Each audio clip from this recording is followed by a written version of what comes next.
السلام عليكم الاصدقاء ومرحبا بكم في فيديو جديد. كنتمنى انكم تكونوا بخير وعلى خير وبصحه جيده. بدون اطاله وكالعاده يلا نبداو.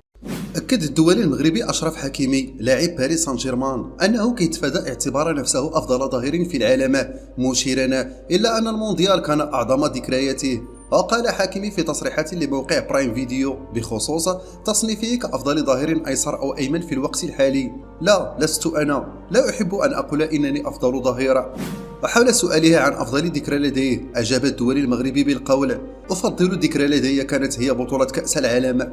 الدولي المغربي زاد وقال بأن الحلم ديالو هو إحراز لقب مع رفقة المنتخب المغربي وكذلك التتويج بمنافسة دوري أبطال أوروبا مع باريس سان جيرمان.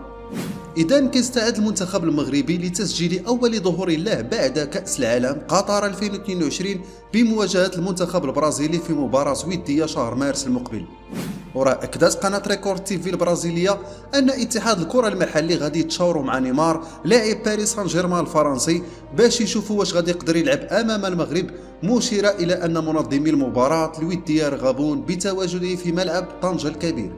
وكيمر المنتخب البرازيلي من فترة انتقالية عقب خروجه من المونديال، واللي وصفوا الإعلام البرازيلي بالمخيب أمام كرواتيا في ربع النهائي، حيث يسعى بطل العالم 5 مرات إلى تكوين فريق جديد في أفق المنافسة على كأس العالم 2026.